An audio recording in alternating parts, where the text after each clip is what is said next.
আমল ছাড়া, ইমান ছাড়া, ইমানকে আল্লাহ তাআলা আমল বলেছেন, রাসূল আমল বলেছেন।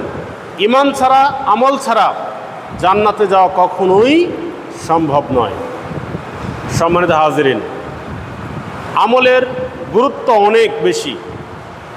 আমলের গুরুত্ব অনেক বেশি। আমল করলে, ভালো আমলের কারণে আল্লাহ রাব্বুল আলামিন আমাদের উপর সন্তুষ্ট হন।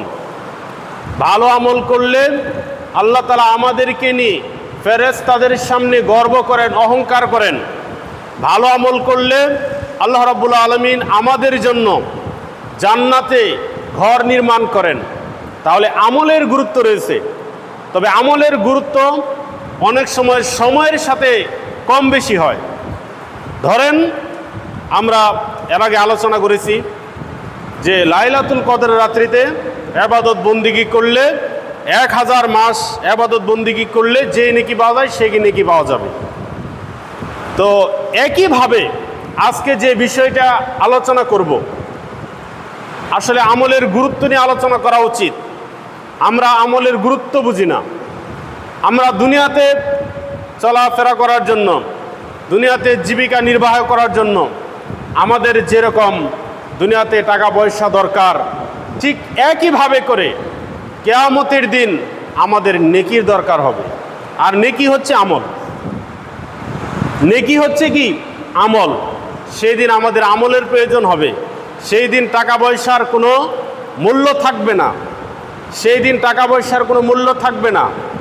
কিয়ামতের দিন যখন আল্লাহ রাব্বুল আলামিন পৃথিবীর নিচে থেকে, জমিনের নিচে থেকে যখন স্বর্ণ রূপার খনিগুলোকে উত্থিত করবেন, উঠিয়ে দিবেন, এবং মানুষের সম্পদগুলো যখন একেবারে ধুনিত পশমের মতো উড়তে থাকবে, তুলার মতো উড়তে থাকবে, তখন চোর বলবে, এই সম্পদের জন্যই তো আমার দুনিয়াতে আমার হাত কাটা হয়েছিল। এই সম্পদের জন্য দুনিয়াতে আমাকে বেইজ্জতি হতে হয়েছিল।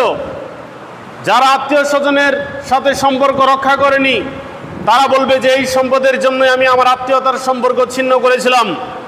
যারা ভাইয়ের সাথে সম্পর্ক রক্ষা করেনি তারা বলবে এই সম্পদের জন্যই, এই জায়গা জমির জন্যই আমি আমার ভাইয়ের সাথে খারাপ সম্পর্ক রেখেছিলাম, খারাপ আচরণ করেছিলাম। এইগুলো দেখে কিয়ামতের দিন মানুষগুলো আফসোস করতে থাকবে। তাহলে সেই দিন কি কাজে লাগবে? সেই দিন নেকি কাজে লাগবে। দুনিয়াতে বলা সুবহানাল্লাহ বলা সেই দিন কাজে লাগবে। দুনিয়াতে মানুষের উপকার করা সেই দিন কাজে লাগবে। তো এজন্য রাসূল সাল্লাল্লাহু আলাইহি ওয়াসাল্লাম আমাদেরকে জানিয়েছেন যে জিলহজ মাসের প্রথম 10 দিনের আমলের গুরুত্ব। জিলহজ মাসের প্রথম 10 দিন, একটা হচ্ছে জিলকদ মাস, এরপরে যে চাঁদটা উঠবে সেটা হচ্ছে জিলহজ মাস। আমরা এটাকে কুরবানির চাঁদ বলি অনেকেই। তো ওই চাঁদ যখন উঠবে ওই দিন থেকে 10 দিন পর্যন্ত, কোরবানির আগ পর্যন্ত দিনগুলোকে জিলহজ মাসের প্রথম 10 দিন বলা হয়। আর ওই প্রথম 10 দিনের আমল আল্লাহর কাছে অনেক অনেক গুণ বেশি প্রিয়।